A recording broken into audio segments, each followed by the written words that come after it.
नमस्कार साथियों, कर्मसु कौशलम यूट्यूब चैनल पर आपका एक बार फिर से स्वागत है। तो इसके पहले वाली वीडियो में हमने पढ़ा उपनिषदों की श्रृंखला में सबसे पहले ईशावास्य उपनिषद के बारे में, जो कि सबसे पहला उपनिषद है। और उसके बारे में एक, चूंकि उसमें 18 मंत्र हैं, तो उसके बारे में एक बात उस वीडियो में मैं कहना भूल गई थी। वह दूसरा सबसे छोटा उपनिषद भी है। ईशावास्य उपनिषद दूसरा सबसे छोटा उपनिषद है। और पहले नंबर पे कौन सा है, ये आप मुझे कमेंट करके बताएं। तो अब शुरू करते हैं हम अगले उपनिषद में सिलेबस के हिसाब से। अब हमारा अगला उपनिषद है केनोपनिषद।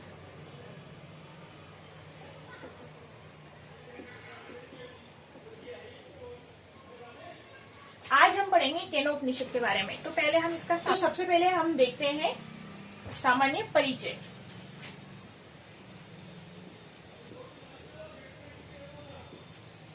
केनोपनिषद का प्रथम शब्द क्या आ गया? केन। इसका अर्थ होता है किसके द्वारा। केन शब्द का अर्थ क्या हुआ? किसके द्वारा। इसके अलावा ये जो उपनिषद जब हमने पढ़े थे, तब मैंने एक बात बताई थी कि वेद हमारे कितने हैं? 4। तो हर वेद का कई उपनिषद हो सकते हैं, एक या एक से अधिक उपनिषद भी हो सकते हैं। तो हर उपनिषद जो है वो किसी न किसी वेद के अंतर्गत आता है। जैसे हमने ईशावास्य उपनिषद पढ़ा था, तो वो यजुर्वेद का भाग था। केवल यजुर्वेद ऐसा वेद है जिसके 2 भाग है, शुक्ल और कृष्ण। तो वो शुक्ल यजुर्वेद का भाग था ईशावास्य उपनिषद। ठीक ऐसे ही जो केनोपनिषद है, उसका वेद कौन सा है? सामवेद। ये हमारा क्वेश्चन परीक्षा की दृष्टि से बनता है कि कौन सा उपनिषद किस वेद के अंतर्गत आता है। तो जो केनोपनिषद है वो सामवेद का भाग है। इसके आगे वो भी है कि सामवेद के तलवकार ब्राह्मण का जो है 9वां अध्याय है। इस उपनिषद के अन्य नाम क्या है? और तलवकार को जो है एक वो जैमिनी उपनिषद भी कहते हैं। तो केनोपनिषद का अन्य नाम क्या है?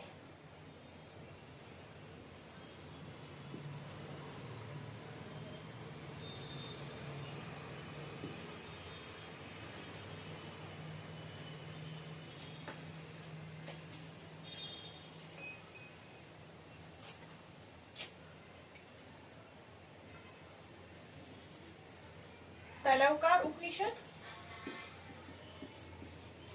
और एक और नाम है ब्राह्मणोपनिषद। ठीक है, इसके 2 नाम है, तलवकार उपनिषद भी कहते हैं, ब्राह्मणोपनिषद भी कहते हैं। जो केनोपनिषद है वो सामवेद के तलवकार ब्राह्मण का 9वां अध्याय है। तलवकार को जो है जैमिनी भी कहते हैं, जैमिनी उपनिषद भी कहते हैं। और इस उपनिषद के जो अन्य नाम है वो इसलिए तलवकार का भाग होने के कारण तलवकार उपनिषद और ब्राह्मणों उपनिषद भी इसको कहते हैं।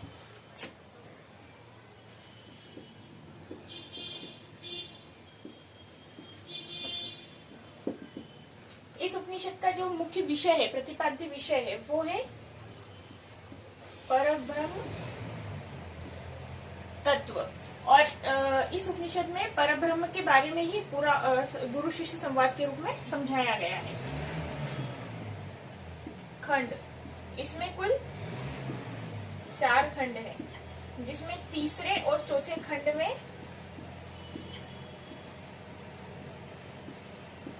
यक्ष प्रख्यान है।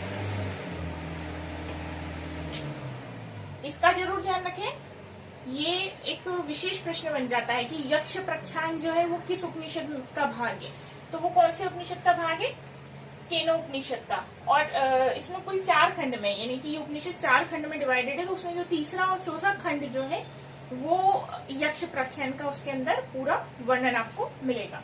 तो इसलिए यक्ष प्रख्यान कौन से में है? तीसरे और चौथे खंड में। इसके अलावा देखिए, सबसे मुख्य प्रश्न हुआ वेद हमने देख लिया, केन का अर्थ हो गया, अन्य इसके नाम हो गए, मुख्य विषय परब्रह्म तत्व है, इसमें 4 खंड है। तीसरे और चौथे खंड में जो है यक्ष प्रख्यान। अब हम एक एक खंड करके जो है उसके बारे में पढ़ते हैं। अब हम पढ़ते हैं प्रथम खंड के बारे में। ये अभी हमने परिचय देखा।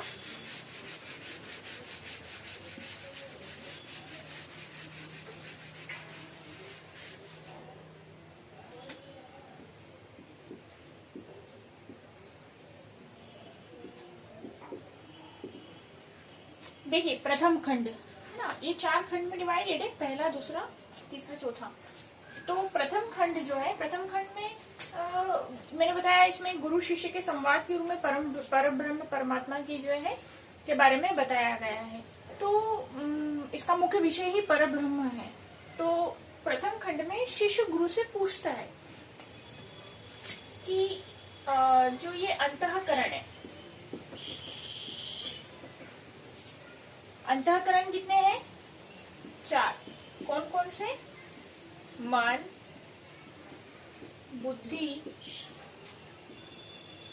चित्त और अहंकार। अंतःकरण, प्राण और ज्ञानेंद्रियां,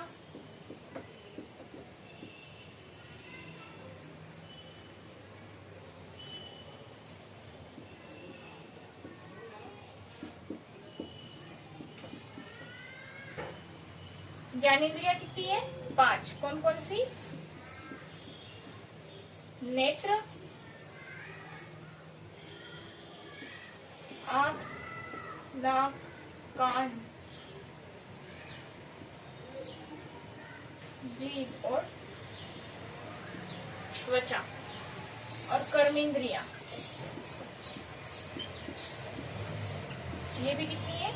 5। हाथ, पैर, गुदा, लिंग और मुंह। ज्ञानेंद्रिय और कर्मेंद्रिया, इन दोनों को ही मिलाकर के क्या बोला जाता है? इंद्रिया। इंद्रिया कितनी है? इंद्रिया कितनी है? 10। 5 ज्ञानेंद्रिय और 5 कर्मेंद्रिया। ज्ञानेंद्रिय जिससे हमको चीजों का ज्ञान होता है, आंख, कान, नाक, जीभ, त्वचा। और कर्मेंद्रिय जिससे हम कर्म करते हैं, मुंह से बोलते हैं, हाथ, पैर, गुदा, लिंग और मुंह। ये हमारी 5 कर्मेंद्रियां हुई। तो प्रथम में शिष्य गुरु से क्या पूछ रहा है कि जो ये हमारे अंतःकरण मन आदि है, जो हमारा प्राण है, जो ज्ञानेंद्रिया है ये, और जो कर्मेंद्रिया है, ये कैसे काम करती है? इनके पीछे किसकी शक्ति है? इनका प्रेरक कौन है? किसका आदेश मानकर, किसकी आज्ञा से, किससे प्रेरक होकर के ये अपना अपना कार्य करती है? तो इनके सबके पीछे कौन है? ये एक सिंपल सा प्रश्न जो है शिष्य ने गुरु से किया है। तब गुरु जो है वो फिर बताते हैं कि ये अंतःकरण आदि, प्राण, ज्ञानेंद्रियां, कर्मेंद्रियां, ये 4 प्रश्न होगा इसमें, 1, 2, 3, 4। तो वो बताते हैं कि इन सबके पीछे कौन है? परब्रह्म परमेश्वर। ये प्रश्न ही बना है गुरु शिष्य में कि ये जो है इन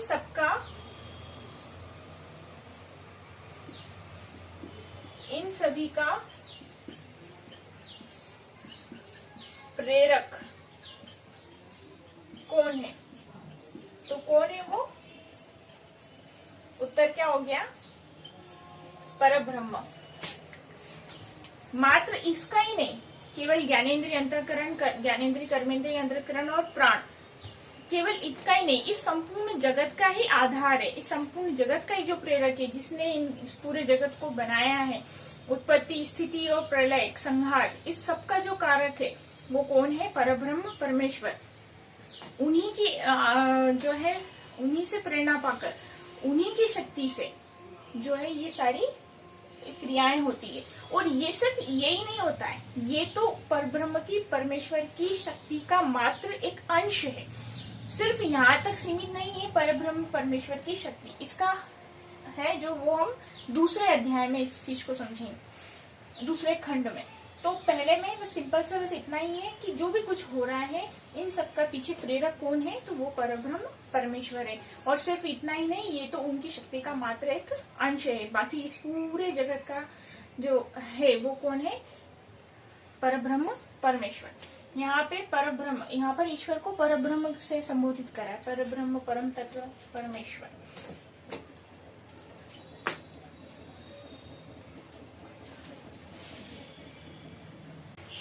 अब हम देखते हैं दूसरा खंड।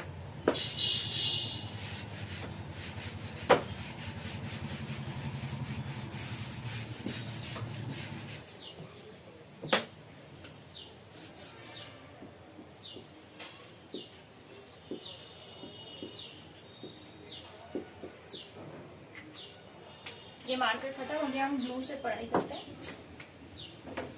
अब मैंने अभी जैसे बताया कि जो भी ये अंतःकरण, प्राण और ज्ञानेन्द्रिय, कर्मेंद्रिय, इन सब के पीछे शक्ति का कौन है, परब्रह्म।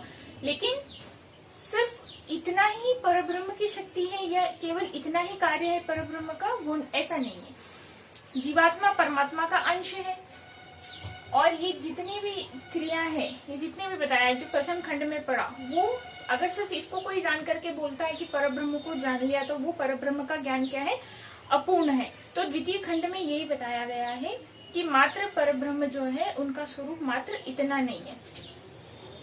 परब्रह्म परमात्मा जो है वो संपूर्ण शक्तियों के, संपूर्ण जितने भी जड़ चेतन स्वरूप जितना भी पूरा संसार है, उन सबके पीछे कौन है, परब्रह्म परमात्मा ही है। तो इस वाले खंड में ये बताया है कि प्रथम खंड में हमने जितना जाना है केवल ब्रह्म जो है वो इतना ही नहीं, इसलिए ब्रह्म ज्ञान की विलक्षणता बताने के लिए इस वाले खंड में ये वाली बात कही है। अब इसमें एक प्रश्न है द्वितीय खंड में कि परब्रह्म परमेश्वर का साक्षात्कार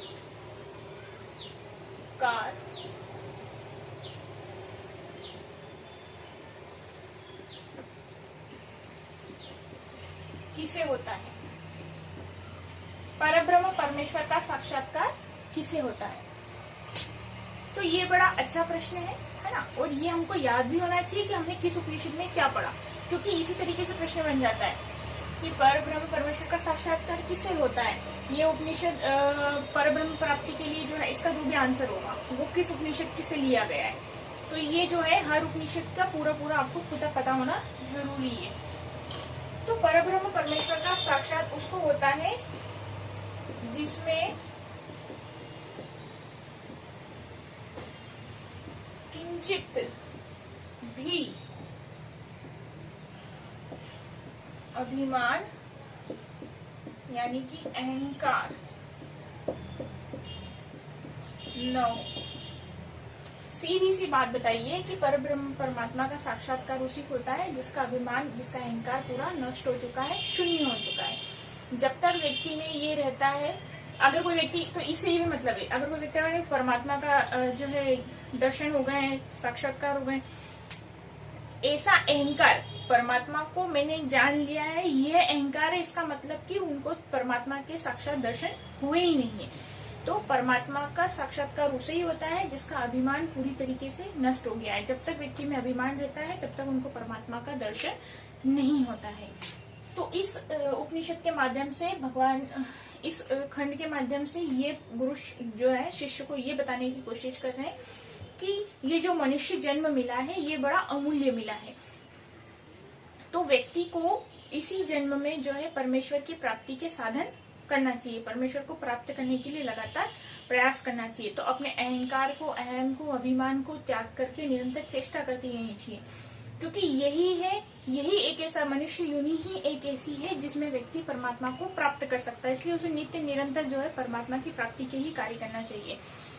और एक विशेष बात इसमें कही गई है कि केवल मनुष्य जन्म ही ऐसा है जिसमें परमात्मा को प्राप्त किया जा सकता है। इसके अलावा जितनी भी योनियां हैं उसमें वो परमात्मा को प्राप्त करने के कोई साधन नहीं कर सकता है। वो सारी योनियां मनुष्य जन्म के अलावा, मनुष्य की योनि के अलावा जितनी भी योनियां हैं उसमें सिर्फ वो भोग भोगने के लिए ही है।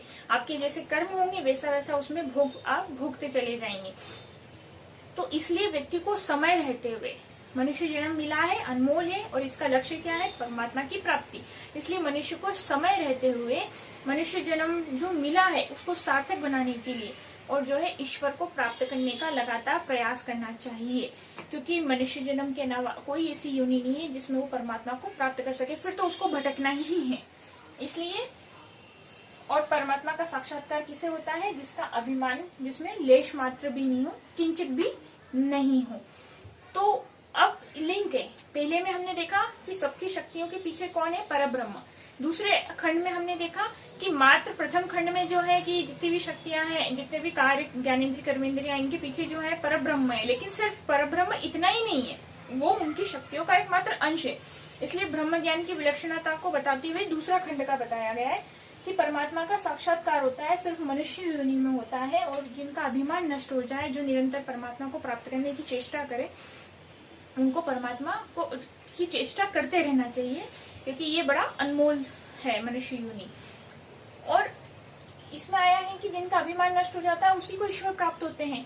तो तीसरे खंड और चौथे खंड में यक्ष प्राख्यान के माध्यम से वो देवताओं का अभिमान त्याग, अभिमान जो है देवताओं को आ गया था, इंद्र, अग्नि और वायु देवताओं को, तो उसी उनके ही अभिमान को तोड़ने के लिए जो उन्होंने लीला करी थी परब्रह्म ने, उसके बारे में चर्चा है।